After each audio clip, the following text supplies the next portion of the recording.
Greetings from St. Mountain Boat Works on Thursday, February 7, 2019. RJ and Joe are in the process of finishing up the new transom for the 1954 Penn Captivator Aristocrat. RJ, why don't you tell us a little bit about what's going on right now? And we started out by tongue and grooving the two outside transom boards. This is out of mahogany. It's really straight grain, nice mahogany. That mahogany's at least 60 years old. So old growth, veneer quality, pattern grade. We saved one plank. RJ and I have, and John previously, till we found exactly the right application, and here it is. That beautiful, beautiful mahogany. Yep. So we tongue and grooved those and glued those together and put them in the clamps yesterday. This afternoon we took them out of the clamps and started making pieces for the inside of the transom, the reinforcement pieces. These three are made out of mahogany because that's what they were when it came in, and that's all varnished and bright. So these are made out of oak, just like they were in the boat, probably mostly for strength. And then we anchored them all to the transom temporarily. They're not all finished screwed, but we got them temporarily anchored, and now we're going around the outside and sanding it in so that it's all nice and smooth all the way around the outside. We have to put a bevel on the outside of the transom because it goes in the boat at an angle. It's not perfectly up and down, so we have to bevel it. And on the ends, Joe, why don't you share a little bit about the joy you had this morning shaping these two end frame pieces? Yeah, it was not that much fun. We had one piece of frame that was still intact.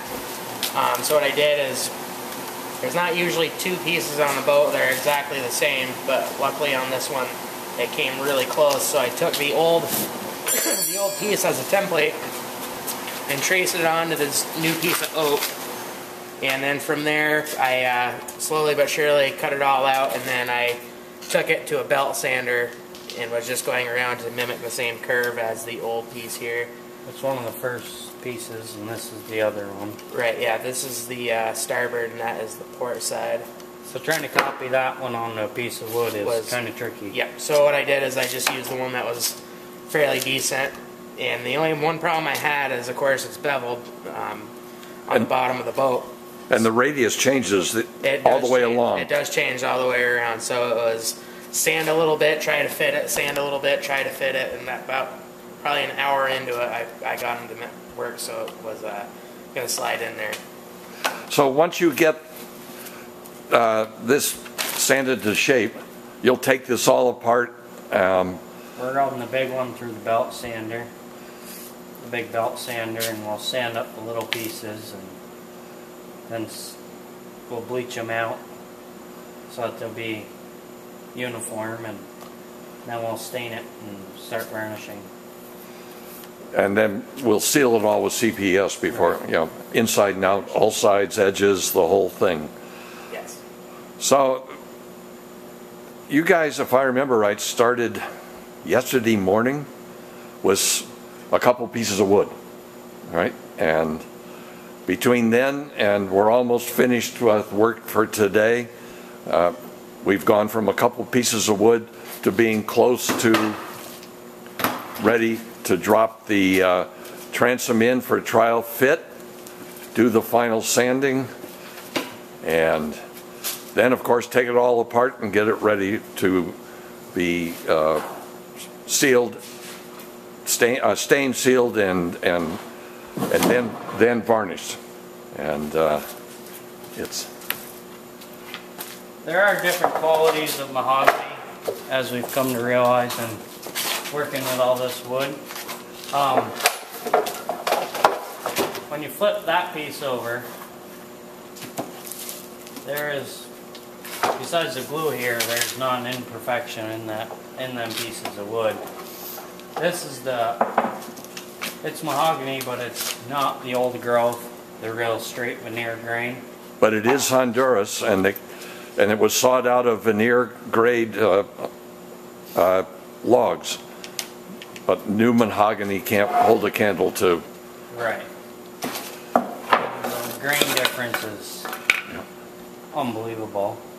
The mahogany on the right would be fine for lots of applications, but we felt that for a transom, it was really important to have absolutely straight grain so that we mimic the grain on the original transom, which is, there's one piece of it here, and that'll give you a nice comparison. It's almost ribbon cut. Yep. And once we varnish the new transom, it's going to really come close to sharing the same qualities and presentation. So, as we wind up on February 7, that's our update on the 1954 Penn Captivator Aristocrat. Thank you very much. Bye-bye for now from Snake Mountain Boat Works.